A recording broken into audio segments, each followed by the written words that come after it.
Why is it always like this? I don't know. I'm weird. Hey, y'all. Sup?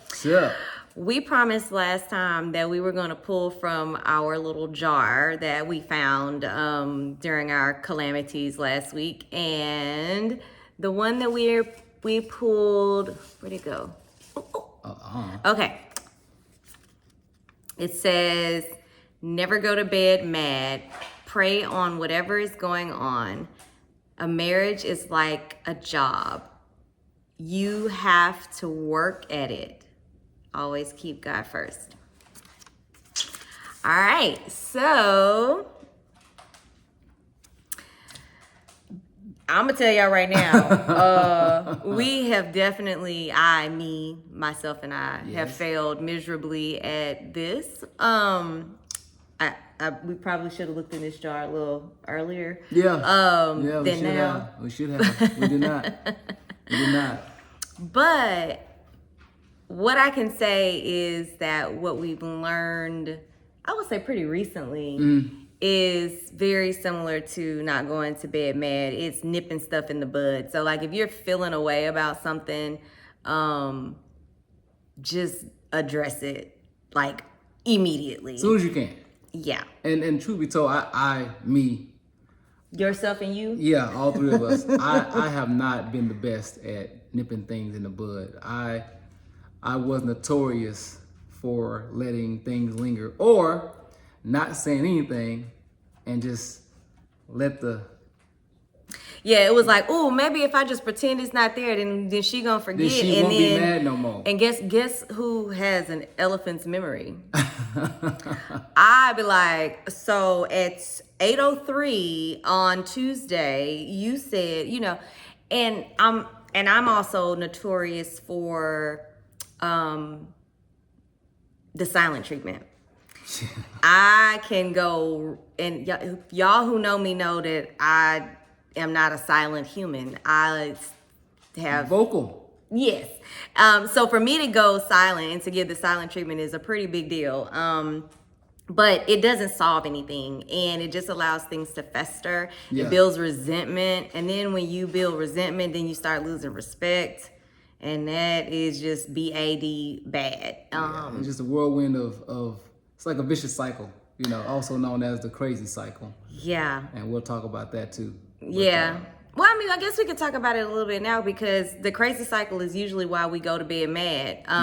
It's when, for example, something happens and Doc is running away from it and I am running toward it and then I get mad because I can't catch him.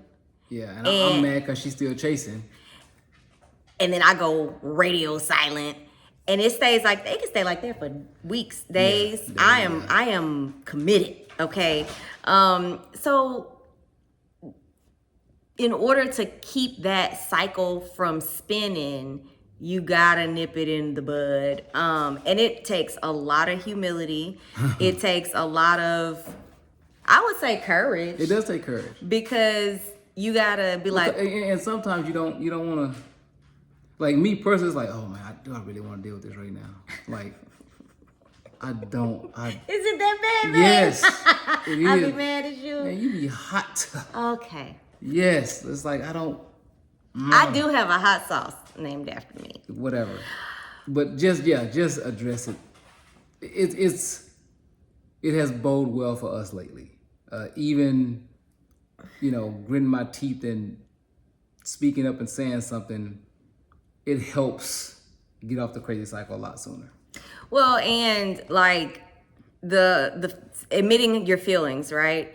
Nobody likes to say, you hurt my feelings. It's way easier to be pissed off and just be a jerk. I'm wonderful at it. I have a PhD in being a jerk. Not we'll a nice just person. say jerk. So I what keeps me from saying anything, the reason that I can go silent is because it's easier for me to just not say anything. Because I don't want to admit, like, dude, you hurt my feelings and I'm sad and I don't like it when you hurt my feelings. Like, who wants to do that? So, Yeah, and truth be told, I don't, her being silent, and I know it's this. It's a gift to him. Yeah, but also it's that whole, you know, where y'all think, ain't no way he don't know I'm mad at him. Like, Baby. But it's like, well, she ain't He saying don't. nothing. He don't know, y'all. This is a PSA.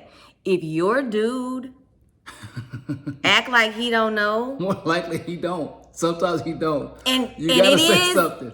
it is literally that obvious. No, it's not. Yes, it is. No, it's not. Yes, it is. It's not. You after 20 years, you supposed No. to have some context clues. You supposed to be having some Some- supporting listen, details. sometimes we miss it. But the point We miss is, it. ladies, significant others, you have to be explicit and you got to say it out loud up front and be very clear. And you have to be, like I said, humble enough to be like, you hurt my feelings. Yeah, and we gotta talk about it sooner than later. Not go to bed angry. Can't run from it. And you can't smother them and chase them. You just got to like meet in the middle and be like, all right. Let's talk about it. And then you get to go to bed happy. Cool. All right, we'll pull another one out next week, and we'll talk about that one. Let us know what you think in the comments, y'all. Yeah, let me know what y'all be doing when y'all do. Who are we the only ones that go to bed mad or have done that in the past? Because y'all can help us out a little bit too. We love to hear from you. So Yeah. we'll see you next time. Bye. Bye.